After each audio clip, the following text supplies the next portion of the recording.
Film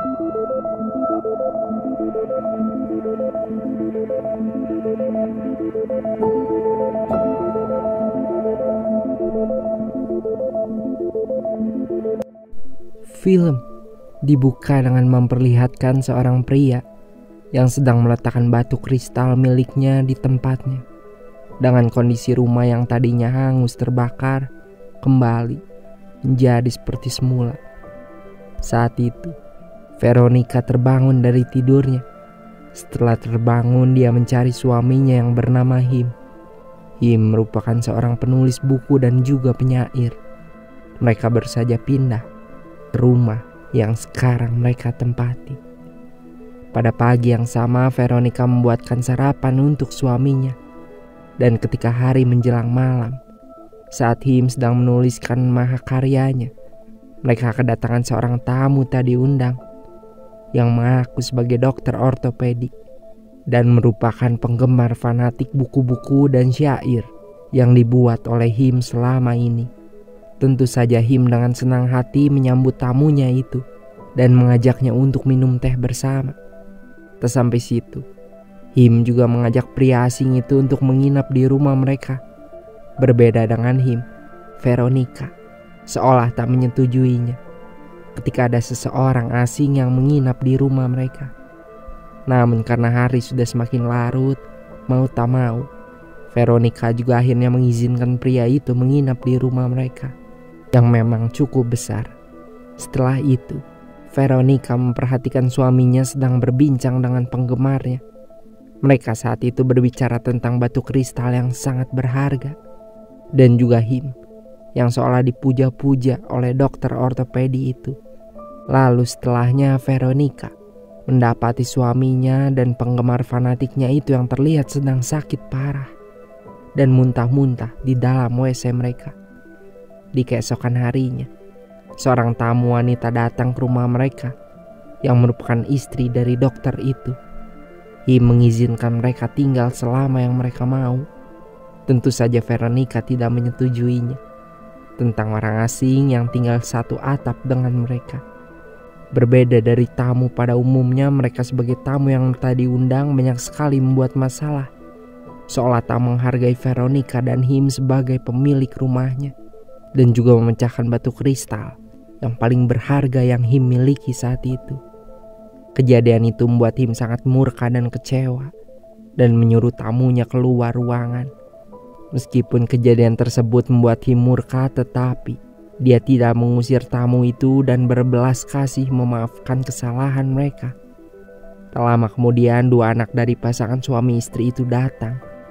Seorang kakak beradik yang bertengkar karena sebuah surat wasiat yang dirasa tak adil pada salah satunya.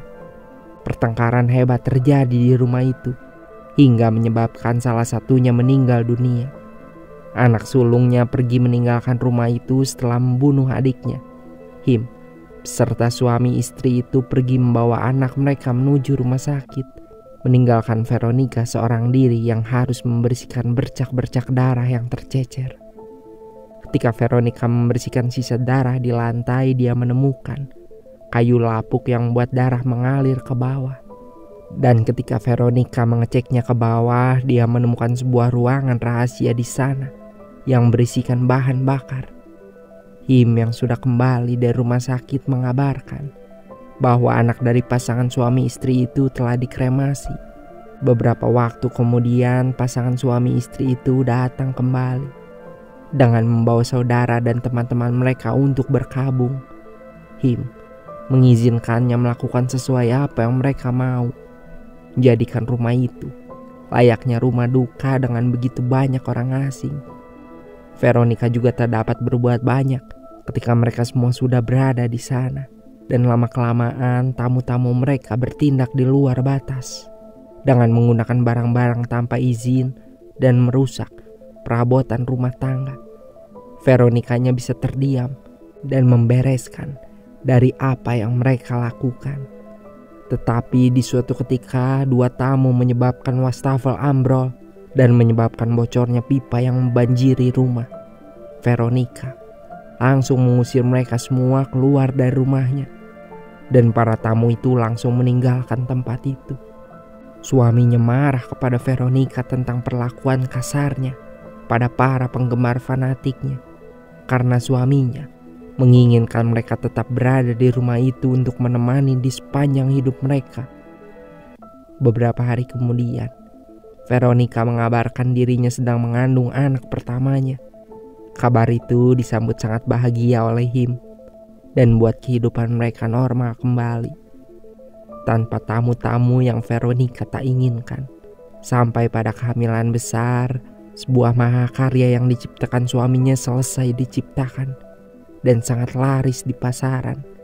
Veronica yang merasa bangga terhadap keberhasilan suaminya berusaha membuat pesta perayaan pada malam harinya dan menyiapkan makanan mewah untuk perayaannya. Tetapi tiba-tiba sesuatu yang tak diinginkan terjadi. Puluhan penggemar fanatiknya datang untuk menemui Him sebagai penyair yang seolah sudah menghipnotis para fansnya. Veronica semakin khawatir akan kejadian lama yang akan terulang kembali.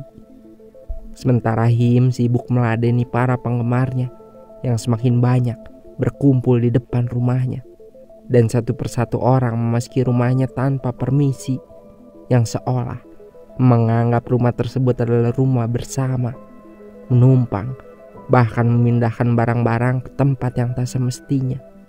Tamu-tamu itu menciptakan banyak kekacauan yang seolah menganggap bahwa rumah itu adalah klub malam. Him membiarkan semua itu terjadi, memaafkan semua perilaku mereka dan berkata bahwa barang yang hancur dapat dibeli kembali. Veronica semakin putus asa ketika suaminya sendiri tak mau mendengarkan perkataannya, dan orang-orang semakin banyak yang memasuki rumahnya. Semua orang itu berperilaku seperti menyembah suaminya dan seolah-olah menganggap Him sebagai Tuhannya. Tetapi mereka yang berada di rumah itu terbagi pada dua pemahaman berbeda, dengan cara penyembahan kepada Him suaminya yang berbeda pula, bagaikan agama ini dan agama itu. Veronica semakin frustasi tentang apa yang terjadi di dalam rumahnya, karena hal itu membuatnya tak ada ruang untuk dirinya dapat bergerak leluasa. Kejadian demi kejadian terus terjadi di rumah itu. Pemukulan, pembunuhan, serta pemujaan terhadap suaminya terus dilakukan dan mereka lontarkan. Dan itu terjadi di setiap sudut ruangan. Para polisi akhirnya datang untuk menindak kekacauan. Mereka yang berada di dalam memohon pertolongan dan berdoa pada Him yang selama ini mereka puja-puja. Tetapi Him mengabaikan doa-doa mereka dan menyelamatkan Veronica ke sebuah ruangan yang sudah berada di dalam fase pembukaan. Tak lama setelahnya anak mereka lahir, seorang bayi pria dengan tubuh yang mungil. Him berkata pada Veronica untuk menunjukkan bayinya pada penggemarnya.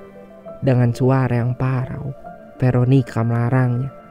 Tetapi saat Veronica tertidur, Him menunjukkan bayinya pada para penggemarnya, yang tentu saja langsung menjadi rebutan masak, yang menjadikan bayinya harus dimakan hidup-hidup oleh para penggemarnya. Kejadian itu membuat Veronica sangat marah dan sangat murka, menyerang orang-orang yang berada di sana. Tetapi orang-orang yang berada di sana mengeroyok dan memukulinya. Setelah itu Him berkata pada Veronica untuk memaafkan para penggemarnya. Mengenai bayinya, mereka masih dapat membuatnya lagi di lain hari dan memberikan belas kasih pada mereka yang telah melakukan hal ini. Seolah tak terima, Veronica berteriak dengan keras yang membuat lantai rumahnya retak sangat besar. Dengan membawa Zippo, Veronica berlari ke arah ruang rahasia dan ingin membakar semua orang yang berada di rumah. Suaminya sempat menahan, tetapi semua itu telah dilakukan dan menghancurkan segalanya. Setelah kejadian itu, anehnya Him masih dapat hidup tanpa terluka sedikit pun. Sementara Veronica berada dalam kondisi luka bakar parah namun masih bernyawa. Suaminya membaringkan tubuh Veronica di atas meja dan mengambil satu-satunya yang masih tersisa di dalam tubuhnya. Maka Him langsung membelah dadanya dan mengambil jantungnya. Jantung itu seketika berubah menjadi kristal seutuhnya. Kristal itu kembali ditempatkan pada posisi yang sama. Dan hal ajaib terjadi. Dengan rumah dan isinya yang kembali seperti semula. Dan Veronica yang berganti menjadi Veronica yang lain. Dan lalu film pun selesai.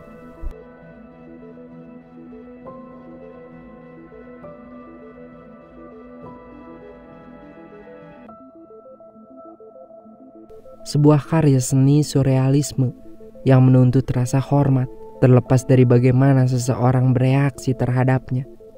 Kontroversial dan berani yang sengaja dibuat buram, keruh, dan juga burik oleh sang sutradara. Ada batasan-batasan yang seharusnya mereka terapkan ketika seseorang memutuskan untuk menontonnya. Karena mengangkat sebuah film teologi yang tersebar di setiap naratif yang disampaikan dan menampilkan sebuah lelucon absurdisme yang sangat dalam dan membuat kamu akan berbicara setelahnya. Jika kita membutuhkan satirik kekerasan atas bentuk nihilisme, semua akan tergambar jelas di dalam filmnya dan menciptakan sebuah perenungan tentang sebuah upaya bermartabat dalam perjuangan sutradaranya untuk menangkap dan mengungkapkan konsep Tuhan yang sulit dipahami. Tetapi Mother benar-benar menunjukkan sebuah karya seni yang ekspresif, yang tertuang dengan sinematik, dengan sutradaranya yang begitu sadar diri, tetapi mungkin lupa memeriksakan suhu tubuhnya sendiri, yang seolah hanya membagi penontonnya ke 3 kelompok setelahnya, yang marah, yang setuju, ataupun yang hanya kebingungan. Segitu saja teman-teman pembahasan film kita di video kita kali ini. Semoga kita selalu diberikan kesehatan, rizki, serta umur panjang. Akhir kata saya pamit undur diri dan wassalamualaikum warahmatullahi wabarakatuh.